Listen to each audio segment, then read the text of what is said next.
तो guys last part में हमने सी इन और सी आउट तक हमने सारा काम देख लिया। हमने इससे ऊपर सारी थ्योरी को अच्छी तरह से देख लिया, उसको समझ लिया कि किस तरह से सारी वर्किंग होती है सी इन सी आउट की। अब हम इससे नेक्स्ट चलते हैं। नेक्स्ट हमारे पास ये अनफॉर्मेट कंसोल आईओ प्रॉपर्टी है। यहाँ पे कह रहा है इनपुट स्ट्रीम। इनपुट स्ट्रीम क्या करता है? It does read operation through keyboard के मतलब कि जो भी हमारा ये रीड का ऑपरेशन जो कीबोर्ड से हम करते हैं उसको रीड करता है। It uses cin object, cin statement uses ये ऑपरेटर, ठीक है, एक्सट्रैक्शन का जो ऑपरेटर है ना, ये सी इन के साथ कह रहा है कि ये इस्तेमाल करते हैं। अब देखो सिंटैक्स क्या है, ये जो हमने लिखा सी इन, ठीक है, सी इन लिखा और साथ हमने एक्सट्रैक्शन ऑपरेटर और आगे हमारा जो कोई भी वेरिएबल जो हमारा यहाँ पे हमने इस्तेमाल करने ना, ठीक है, जो भी मतलब वेरिएबल में डाटा को इंसर्ट करना है हमने उस वेरिएबल का नाम रख देना है। और आगे ये स्टेटमेंट टर्मिनेटर तो आप बखूबी आइडिया है कि हम क्या कोई भी लाइन लिखते हैं तो स्टेटमेंट टर्मिनेटर लाजमी लगाते हैं। तो सीन का ऑपरेटर जो यहाँ सीन का सिंटैक्स के डाटा को इनपुट कैसे किया जाता है, सी इन लिखेंगे, आगे हमारा एक्सट्रैक्शन ऑपरेटर होगा और आगे वेरिएबल का नेम होगा। फॉर एग्जांपल जैसे कि ये नीचे देखें, यहाँ पे एक इंट टाइप का वेरिएबल है वेट, ठीक है, वेट का वेरिएबल लिया जिसके अंदर वेट आ जाएगा। तो हमने सीन आगे एक्सट्रैक्शन ऑपरेटर और आगे वेट। अब इसमें क्या होगा, इसमें ऐसे होगा कि हमारी जो भी डाटा आया वो सीन में आया, सीन ऑब्जेक्ट ने आगे एक्सट्रैक्शन ऑपरेटर को दिया, एक्सट्रैक्शन ऑपरेटर ने क्या किया, उसने जिस वेरिएबल में स्टोर करवाना था, यहाँ पे वेट वेरिएबल है तो इसमें डाटा स्टोर हो गया। तो इस तरह से इनपुट स्ट्रीम काम करती है। नेक्स्ट हमारे पास आउटपुट स्ट्रीम। अब आउटपुट स्ट्रीम देखते हैं कि ये कैसे वर्किंग करती है। आउटपुट स्ट्रीम क्या करेगी, इट डिस्प्ले द कंटेंट्स, ठीक है, जो भी वेरिएबल के अंदर कंटेंट है या डाटा है वो क्या करेगा, वह स्क्रीन पे डिस्प्ले कर देगा आउटपुट स्ट्रीम को। It uses cout object, जो कि हम ऊपर थ्योरी में देख चुके हैं कि सी आउट ऑब्जेक्ट ओ स्ट्रीम का होता है, मतलब आउटपुट स्ट्रीम का होता है। तो सी आउट का काम क्या होगा, डाटा को डिस्प्ले करना। C out statement uses insertion operator. देखें यहाँ पे कह रहा है सी आउट का जो स्टेटमेंट है वो इंसर्शन ऑपरेटर को इस्तेमाल करती है बिफोर वेरिएबल के वेरिएबल से पहले। अब इसका सिंटैक्स देख लेते हैं क्या होता है। सी आउट आगे हमारा इंसर्शन ऑपरेटर और फिर क्या वेरिएबल, क्या ये वेरिएबल का name. For example int weight, same वही एग्जांपल देखें कि वेट के अंदर कोई ना कोई डाटा पड़ा हुआ है, ठीक है। यहाँ पे हम इसको अगर इनिशियलाइजेशन करना चाहें तो हम क्या देते हैं, इसके अंदर हमारे पास डाटा पड़ा हुआ है जो कि है 5, ठीक है। ये 5 कह लो कि किस में पड़ा हुआ है, ये वेट वेरिएबल में पड़ा हुआ है, 5 स्टोर है वेट वेरिएबल में। फिर हमने क्या किया, सी आउट किया, साथ में हमारा इंसर्शन ऑपरेटर आ जाएगा और वेट वेरिएबल, क्योंकि हमने वेट में जो डाटा पड़ा हुआ है स्क्रीन पे डिस्प्ले करना है तो हमने उस वेरिएबल का नेम लिख दिया। ये क्या करेगी लाइन, ये करेगी जो हमारा डाटा किसी वेरिएबल में या वेट वेरिएबल में पड़ा हुआ है उसको स्क्रीन पे डिस्प्ले कर देगी। तो ये थी हमारी इनपुट स्ट्रीम और आउटपुट स्ट्रीम। होप सो कि अच्छे से क्लियर होगी। नेक्स्ट हमारे पास इनपुट और आउटपुट के सी इन और सी आउट की जगह हम और भी हम इस्तेमाल करते हैं जो कि हमारे पास है गेट एंड पुट, ठीक है। Get and put, basically get and put दोनों सी इन सी आउट वाला काम कर लेते हैं। यहाँ पर देखते हैं the single character input and output. जब हमने एक सिंगल करैक्टर इनपुट या आउटपुट लेना होता है, इसी तरह हमारे पास एक पुट का फंक्शन है जो कि सी आउट का काम करता है, लेकिन क्या करते हैं ये सिंगल करैक्टर के साथ वर्किंग करता है। देखिए गेट रीड्स करैक्टर और पुट क्या करता है, ये डिस्प्ले कर देता है करैक्टर को, ठीक है, ये रीड करता है गेट का और पुट करता है डिस्प्ले करैक्टर। तो ये दोनों मतलब सी इन सी आउट वाला ही हिसाब है। नेक्स्ट हमारे पास ये देखें कि हम ये किस तरह से गेट का फंक्शन जो है वो इस्तेमाल कर सकते हैं। The get has two syntax, यहाँ पे कह रहा है गेट करैक्टर, ठीक है, गेट लिखते हैं और साथ करैक्टर लिख देते हैं।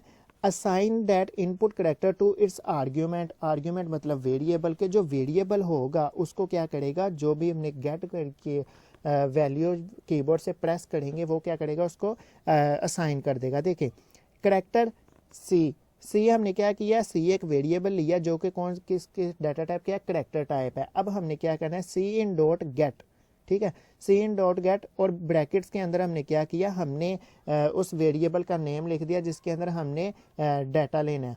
तो सी इन डॉट गेट और ब्रैकेट्स के अंदर उस वेरिएबल का नेम। अब हम जो भी सिंगल करैक्टर प्रेस करेंगे तो जैसे प्रेस करेंगे वो क्या होगा, वो इस सी में इनपुट हो जाएगा। बाकी ये जो हमने बनाया है ये नेक्स्ट ये प्रोग्राम इसको हम जब एग्जांपल्स हम कोडिंग करेंगे वहाँ से एग्जांपल कोड करके अच्छे से समझ जाएंगे। यहाँ पे एग्जांपल दी गई है ताकि आप जब इस ये जो हमारे नोट्स हैं इनसे रीड करें तो आपको समझ आ जाए कि इस तरह से सीन या सी आउट या गेट या पुट का मेथड काम करता है।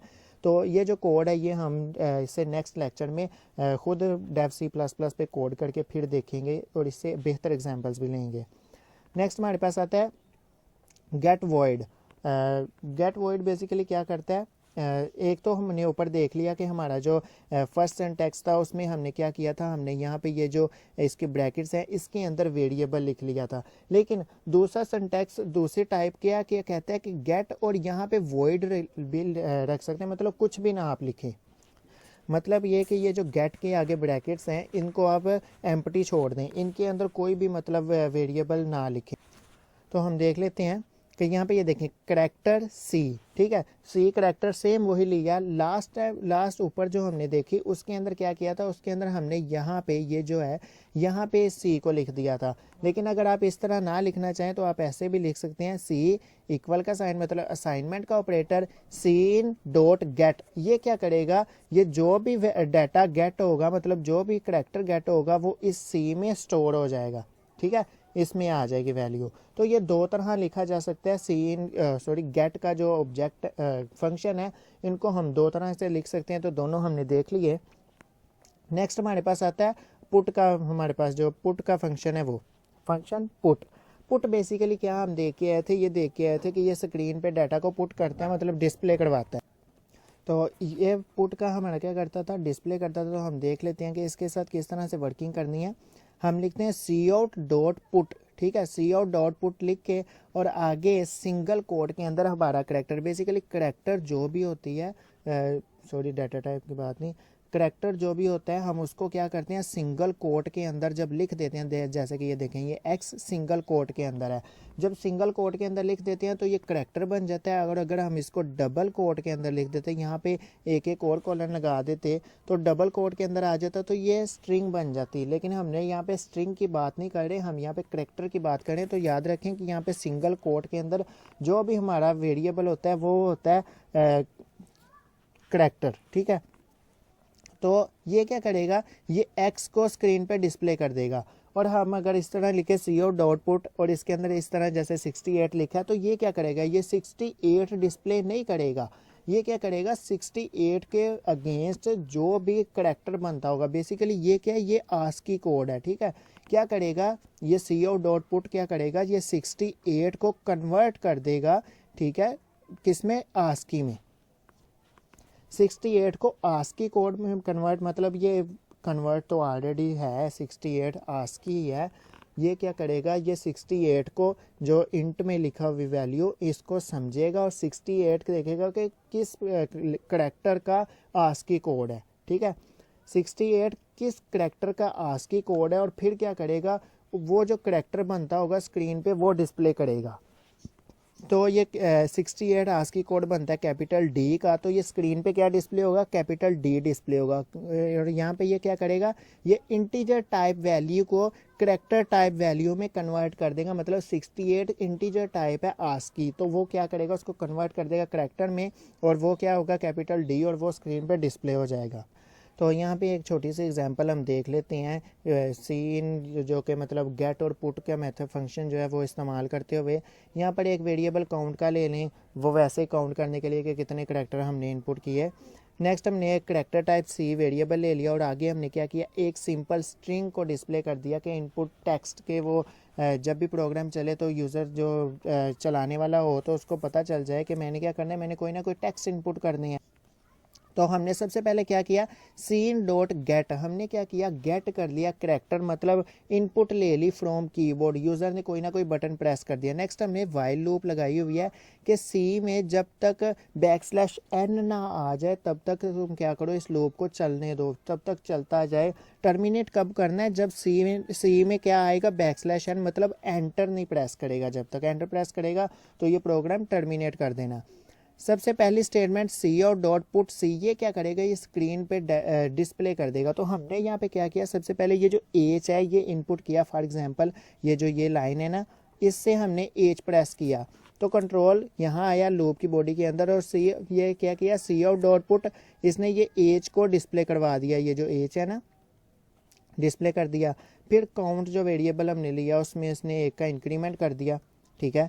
ये काउंट जो वेरिएबल है इसमें प्लस प्लस करके इंक्रीमेंट कर दिया। सिर्फ हमने ये समझना कि इसमें कितने मतलब करैक्टर इनपुट करेंगे, वो कितने करैक्टर इनपुट किए वो काउंट करने के लिए हमने ये लाइन लिखी है। अगर ना भी लिखें तो कोई ज़रूरत नहीं है।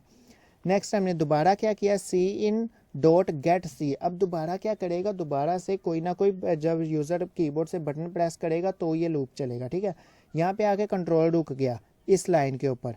जब यूज़र क्या करेगा, कीबोर्ड से कोई ना कोई वैल्यू एंटर करेगा तो दोबारा से कंट्रोल जाएगा लूप की बॉडी में और जाके लूप की कंडीशन में, जहाँ पे जाके लूप की कंडीशन चेक होगी। अगर तो उसने एंटर प्रेस किया होगा या \n जिसको कहते हैं वो किया होगा तो वो क्या करेगा, लूप को टर्मिनेट कर देगा और बाहर आके क्या करेगा, सी आउट नंबर ऑफ करैक्टर के, हमने जो करैक्टर काउंट की है उसको काउंट में के साथ हमने डिस्प्ले करवा दिया। देखो सी आउट, आगे हमारा इंसर्शन ऑपरेटर और हमने क्या किया, एक स्ट्रिंग डिस्प्ले करवा दी। फिर हम चाहते हैं कि हमने स्ट्रिंग के साथ हमने कोई वेरिएबल भी डिस्प्ले करवाना है तो दोबारा से फिर इंसर्शन ऑपरेटर, तो फिर हमने क्या किया, सी आउट, फिर हमारा इंसर्शन ऑपरेटर, फिर \n, ठीक है, कि न्यू लाइन में चले जाओ। तो ये आप एक चीज़ ये भी आपको क्लियर होगी कि हमने जब मोर देन 1 वेरिएबल्स को डिस्प्ले करवाना है तो हर वेरिएबल को अलग अलग लिखना है। फॉर एग्जांपल यहाँ पे देखें इंसर्शन ऑपरेटर सी आउट, मतलब यहाँ पे एक वेरिएबल था। अगर यहाँ पे सी आउट जैसे कि ये एक यहाँ पे फ़र्ज़ करें ये सी आउट लिखा हुआ है, ठीक है। अब एक और वेरिएबल था तो हमने दोबारा से इंसर्शन ऑपरेटर लगाना था और उस वेरिएबल का नाम ए था, ए डिस्प्ले होना था। फिर हमने इंसर्शन ऑपरेटर लगाना था, हम कहते हैं दूसरा हमारा वेरिएबल बी है तो हमने ऐसे लिखना था। और जब तक वेरिएबल सारे होना चाहते तो हम यहाँ पे टर्मिनेट तब तक नहीं था लगाना। तो ये एक ही लाइन में सी आउट करने का तरीका था। नेक्स्ट हमारे पास जो है वो लास्ट है यहाँ पे इनपुट आउटपुट की। हमने देख लिया कि हमने ज़्यादा नंबर ऑफ़ करैक्टर कैसे इनपुट लेने हैं और आउटपुट करने हैं, सी इन सी आउट। उनके एग्जांपल्स देखेंगे जब हम कोड करेंगे ना आगे चल के। फ़िलहाल आप ये देखें कि हमने वो देख लिया कि सी इन कैसे लिखती हैं और सी आउट कैसे लिखती हैं और वो बेसिकली है क्या। फिर हमने गेट और पुट देख लिया कि सिंगल करैक्टर के लिए। अब फ़र्ज़ करें कि कंप्लीट एक लाइन है, लाइन के अंदर स्पेस भी आती है। याद रखें कि जब भी हमने एक मुकम्मल स्ट्रिंग या एक मुकम्मल लाइन इनपुट करवानी है तो वो सी इन से इनपुट नहीं होगी। क्यों? क्योंकि सी इन जब हम लिखेंगे, हम फ़र्ज़ करें माई नेम इज़, हम लिखते हैं ये complete line my name is, तो वो सी इन क्या करेगा, सिर्फ माई करेगा। जैसे स्पेस आ जाएगी वहीं पे वो रोक देगा और कहेगा कि बस यहीं तक मैंने करैक्टर रीड करने, इससे आगे नहीं करने। लेकिन हम चाहते हैं माई नेम इज़ ये कंप्लीट एक लाइन रीड करे या इनपुट हो, तो वो कैसे होगी, वो होगा गेट लाइन का फंक्शन। और पूरी एक लाइन को डिस्प्ले करवाने के राइट फंक्शन इस्तेमाल करते हैं। सी आउट का फंक्शन भी इस्तेमाल हो जाता है लेकिन राइट का करें ज़्यादा बेस्ट है, क्योंकि जो चीज़ जिस पर्पज़ के लिए बनाई गई है हम उसी को इस्तेमाल करें तो ज़्यादा बेस्ट रहता है। तो get line and write function. Get line क्या करेगा, डिस्प्ले या लाइन, ये गेट लाइन राइट लाइन दोनों का मिक्स से लिखा है यहाँ पे देखते हैं क्या कह रहा है। Display of a line text by using line oriented input output, ठीक है। Line oriented input output function जो होगा get line and write. Basically ये जो हमने पूरी स्ट्रिंग को या पूरी लाइन को इनपुट करना है तो गेट लाइन से, और जब आउटपुट करना है तो राइट से। Get line read a whole line of a text that ends with a new line character \n। जब तक एक लाइन कंप्लीट नहीं होगी, फॉर एग्जांपल जब हमारी लाइन कंप्लीट होती है तो हम एंटर प्रेस करते हैं कि हमने न्यू लाइन में जाना है, तो जब हम एंटर प्रेस कर देते हैं तो वो न्यू लाइन में चला जाता है। तो वहाँ पे लास्ट पे क्या आ जाता है, उस लाइन के एंड पे हमें तो शो नहीं हो रहा होता लेकिन उस लाइन के एंड पे \n लिखा होता है। हमें शो नहीं हो रहा वो अलग बात है, लेकिन उस पर \n लिखा होता है। तो \n जब एंड पे लिखा जाता है तो वो क्या करता है, वो \n से क्या होता है, न्यू लाइन में मतलब जाना है। तो गेट लाइन तब तक कोड को रीड करती रहती है या पूरी एक लाइन को रीड करती रहती है जब तक \n ना आ जाए, ठीक है। तो हम इसको लिखते कैसे हैं या इसका सिंटैक्स क्या है? इसका सिंटैक्स है cin डॉट गेट लाइन और आगे लाइन और उस लाइन का साइज़, ठीक है। हम लाइन देते हैं और लाइन का साइज़ देते हैं, इस तरह इसका सिंटैक्स लिखते हैं। नेक्स्ट हम इसके एग्जांपल लेंगे तो ज़्यादा अच्छा समझ आ जाएगा। Reading is terminated as the new line character, इसके साथ हम रीडिंग को टर्मिनेट करते हैं, या साइज -1, ठीक है। यहाँ तो वहाँ पे एंड पे लाइन पे साइज -1 लिखा हो या \n लिखा हो तो हम रीडिंग को टर्मिनेट करते हैं। New line character is read but not saved, ठीक है। ये जो न्यू लाइन का \n ये रीड तो हो जाता है लेकिन ये सेव्ड नहीं होता, जो कि हमारे यहाँ वेरिएबल होते हैं ना उसमें। Instead it is replaced by null character. वो क्या होता है बेसिकली, जो \n है ना वो रीड नहीं करता, उसकी जगह उसको रिप्लेस कर लेता है नल करेक्टर के साथ। तो जब हमारा सी आउट का फंक्शन या राइट का फंक्शन वर्किंग कर रहा होता है तो वो तब तक चीज़ को डिस्प्ले करता जाता है जब तक नल करेक्टर नहीं आ जाता, ठीक है। ये एग्जांपल है गेट लाइन की, कि गेट लाइन हम किस तरह से डाटा गेट करते हैं। यहाँ पे इंट साइज हमने ले लिया 70, लाइन का साइज क्या किया 70 साइज ले लिया इस लाइन का। अब हमने क्या किया, enter the text cin get line, ये लाइन जो हमारी लाइन करेक्टर टाइप हमने स्ट्रिंग बना ली जिसका साइज 70 है और आगे उसका साइज दे दिया। अब ये क्या करेगा, ये जो ये स्टेटमेंट है ये 70 करेक्टर की लाइन को इनपुट करवा लेगा, ठीक है। करवाने के बाद हमने क्या किया, सिंपल सी आउट का ही फंक्शन लगा के उस लाइन को डिस्प्ले भी कर लिया। सी आउट का मैंने कहा था फंक्शन कर देता है डिस्प्ले, ये बात नहीं है कि नहीं, लेकिन ज़्यादा बेस्ट है कि आप राइट का जो फंक्शन है वो इस्तेमाल कर लें क्योंकि वो बनाया गया है इसी काम के लिए। नेक्स्ट हम देखते हैं राइट का फंक्शन।